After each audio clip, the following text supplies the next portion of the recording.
చేసిన తప్పును వేరే వాళ్ళపైన వేసి తప్పించుకోవాలని ప్రయత్నం చేసినప్పుడు అలాంటి దొంగల్ని ప్రజల ముందర నిలబెట్టే బాధ్యత కూడా మనం తీసుకోకపోతే ఇలాంటి వాళ్ళు యథేచ్ఛగా తప్పించుకునే పరిస్థితి వస్తుంది.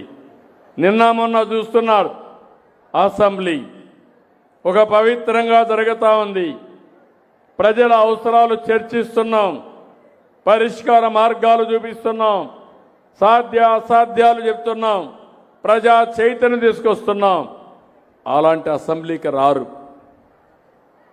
వాళ్ళకి ఇచ్చింది ప్రజా తీర్పు. ప్రజాస్వామ్యంలో మెజారిటీ గెలిస్తే వాళ్ళు గవర్నమెంట్ ఫామ్ చేస్తారు. అదే మాదిరిగా ప్రజలకు కానీ 10% ఓట్లేసి 10% సీట్లు గెలిపిస్తే ప్రతిపక్షంలో కూర్చొని పెడతారు. 10% కంటే తక్కువ ఓట్లేస్తే సీట్లు గెలిస్తే వాళ్ళంతా కూడా ప్రతిపక్ష హోదా కూడా ఉండదు. ఇది ప్రజాస్వామ్య విలువ. ఒక ముఖ్యమంత్రి పైన అవిశ్వాస తీర్మానం పెట్టాలంటే 10% ఎమ్మెల్యేలు ఉంటేనే అర్హత ఉంటుంది. ఆ చట్టాన్ని మార్చేసి నాకు ప్రతిపక్ష హోదా ఇవ్వాలంటారు. మీరు ప్రతిపక్ష హోదా ఇవ్వలేదు కాబట్టి మేము అసెంబ్లీకి రామంటారు. ఎవడో ఒకడు చెరువు మీద అలిగి ఏదో చేసినట్టుంది వీళ్ళ సామెత చూస్తా ఉంటే. ఓసారి బాధేస్తుంది. 48 ఏళ్లుగా చూసా, ఇంక 2 ఏళ్ళు 50 ఏళ్ళు అంటే 50 సంవత్సరాలు అసెంబ్లీ ఎట్లా పనిచేస్తుందో నేను చూసా.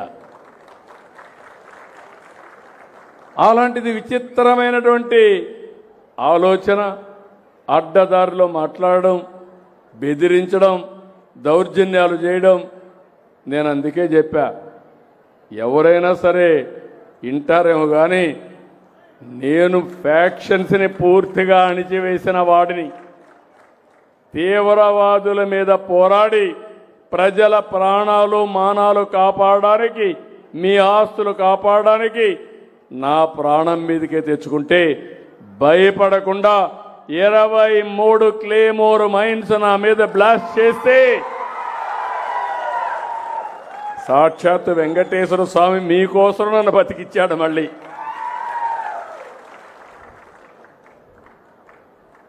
ముఠా నాయకత్వాన్ని పూర్తిగా రూపుమాపాను. రౌడీలు అనేవాడు ఎవడు ఉండడానికి వీలు లేదు. ఒకవేళ అలాంటి రౌడీలుంటే వేరే రాష్ట్రాలకు పారిపోవాలి తప్ప మీ ఊర్లో ఉండడానికే వీలు లేదు. మా ఆడబిడ్డల జోలుకొస్తే ఖబర్దార్, జాగ్రత్త. అదే చివరి రోజు మీకు. ఆ తర్వాత మీరు గట్టెక్కరు, బయట తిరగలేరు. అదే చివరి రోజు. అదే నా ఆశయం అని చెప్పి కూడా నేను మీకు తెలియజేస్తున్నా. ఆడబిడ్డలకి రక్షణే నా ప్రాధాన్యత. కాపాడుకుంటా స్వేచ్ఛగా తిరిగే స్వేచ్ఛ మీకు ఇస్తా. గంజాయి బ్యాచ్ కూడా చెప్తున్నా, హెచ్చరిక చేస్తున్నా.